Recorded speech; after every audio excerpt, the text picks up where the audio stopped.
Hi, and welcome back to another installment of U.S. History.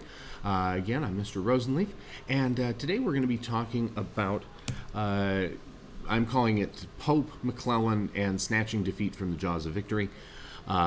So we're going to start, we had just finished up the Peninsula Campaign, and during that, General McClellan, despite the fact that the Union Army had been quite successful, McClellan had been very timid in pursuing the Confederate Army, and he was actually ordered back to Washington, D.C., and was ordered to join up with General John Pope. I really like Pope only because he looks like me quite a bit. Anyway, so Lincoln replaces McClellan with the command of John Pope.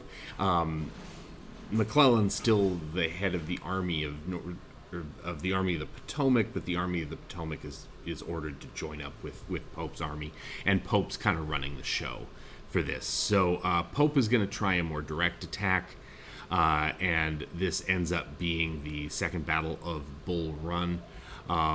During this time, Robert E. Lee, who's the Confederate commander, is trying to make moves on Washington, D.C. So anyway, some stuff's going to happen. Pope's forces are going to attack Stonewall Jackson. They get counterattacked by Lee's portion of the army, and the Union is going to lose this Second Battle of Bull Run, which is what this was. So Second Battle of Bull Run, not any really better than the first, and the Union's not going to be successful with that. And Pope's going to eventually be shipped, as I'm recalling, out to, I think it was Minnesota, to fight Native Americans out there. Okay, so just a couple of pictures from this Second Battle of Bull Run. Not exactly sure what's happening in this one, but... And here's a lovely artist rendering.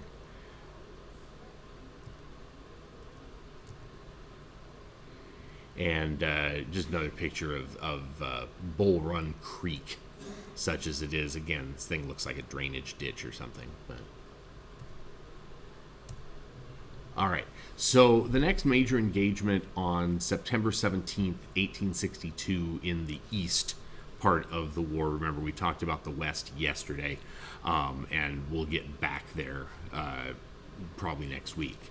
But what happens here is that Lee decides to make an attack in the north. Now, remember, the Confederate Army had never had to set foot in Union territory. They didn't think they had to. They thought all they needed to do was hold the borders, keep the Union from getting too much territory in Northern Virginia, and eventually the Union would give up. Well, Lee decides, okay, if we can strike in the north, then the major cities, Washington, D.C., etc., are going to kind of freak out, and hopefully they're going to push the government to negotiate a surrender. So Lee is going to slip up into Maryland, and McClellan, now back in the command of the whole show here, is going to pursue. And even though he waits a couple of days, his armies actually move pretty quickly to find Lee. It does give Lee, however, time to kind of pick the battleground. And this is near a body of water, an avenue of water called Antietam Creek. It's also known as the Battle of Sharpsburg, particularly if you're a Confederate historian. But in any case, Lee had about 40,000 dudes, and McClellan had, I saw a video that said 65,000. I think the previous textbook said 75,000. I'm not sure what your current book says, but also had 25,000 in reserve. So McClellan had the numerical superiority, but he didn't think he did. McClellan thought that Lee outnumbered him. So that was one of the reasons why he was sort of hanging back, trying to make sure that he wasn't going to get swamped numerically. But Antietam, a one-day battle, most bloody one-day battle in American history. Huge amount of losses, but it is a Union victory. And McClellan should have been ready to pursue Lee's army, and he held back. He didn't do it. Despite the fact that Lincoln was ordering him to do so, McClellan held back. And had McClellan pursued Lee, Civil War could have been over a whole heck of a lot sooner. With Lee and Jay, they certainly would have imprisoned Robert E. Lee.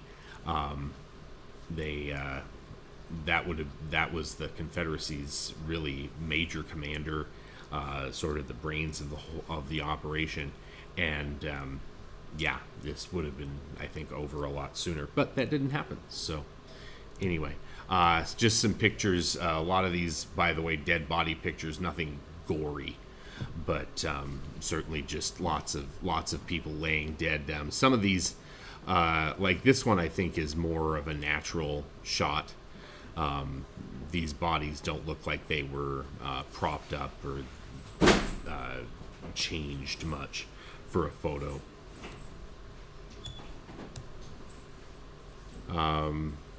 More dead body pictures.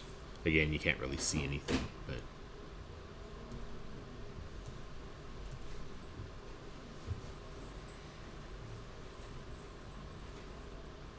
and there we go.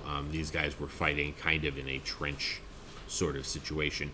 You do see some very early trench warfare in the American Civil War. You will see that used extensively in World War One.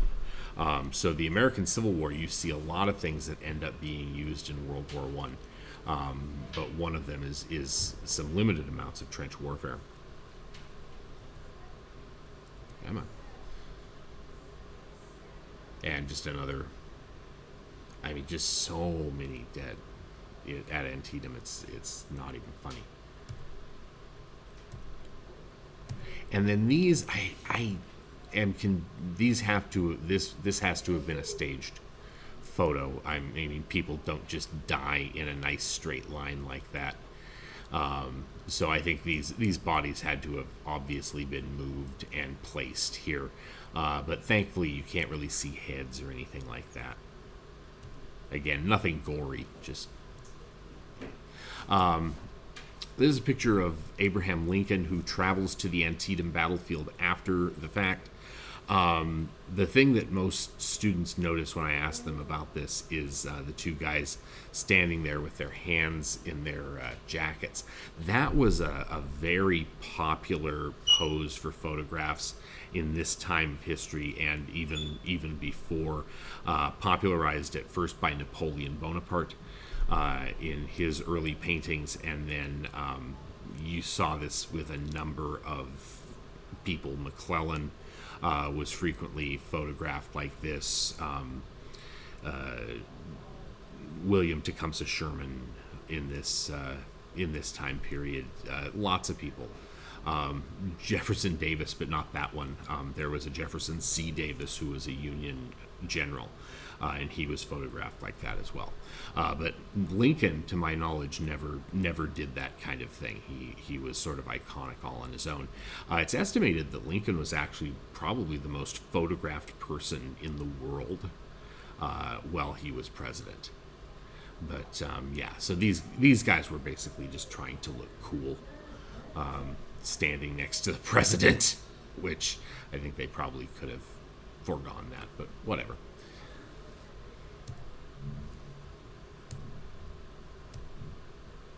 And then just, that pixelated quite badly, didn't it?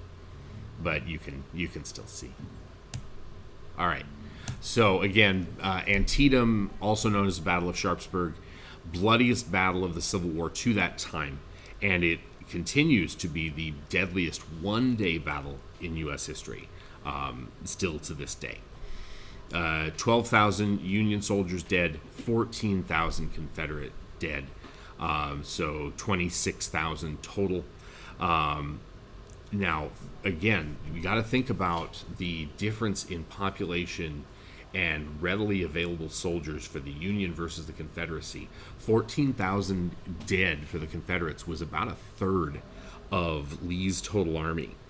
And this is going to be a problem as we continue, because the casualty count is not going to go down. There are going to be a lot of multi-day battles where you see higher numbers than this, and the Confederacy is going to have trouble finding willing, essentially sacrificial lambs to come and die for this cause.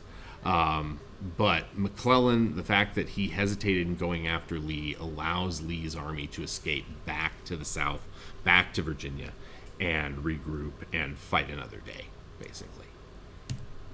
All right, but one of the things that the Battle of Antietam does is, because it was a Union victory, even though McClellan botched the follow-up, it's going to give Abraham Lincoln some political cover to sign and then release the Emancipation Proclamation.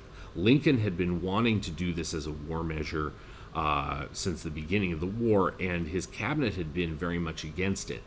And one of the reasons was that, the Union hadn't really won much in the way of battles. This was going to look really desperate. But after Antietam, this was a major battle that the Union had actually won. So about 5 days after Antietam, Lincoln is going to sign this Emancipation Proclamation, and I have a video that we'll watch after this about the Emancipation Proclamation. But remember, the biggest thing with the Emancipation Proclamation is that it did not free all the slaves. The Emancipation Proclamation was used to free slaves in rebel-held territory. So if you were in Delaware, if you were in Maryland, Kentucky, Missouri, West Virginia, you were not freed by the Emancipation Proclamation. You're going to end up being freed by the 13th Amendment to the Constitution. But the other thing to bear in mind is that the time Lincoln released this, the Union controlled very little Confederate territory. So really this meant, at its outset, very, very little. But what's going to happen is word about this is going to spread. And this is going to lead to enslaved people escaping, heading for Union lines. The able-bodied men of that group, they are going to join the Union Army. And so you're going to start to see sort of a flood of enslaved people trying to get to Union lines to either join up or just get out of enslavement. Public reaction to this was mixed.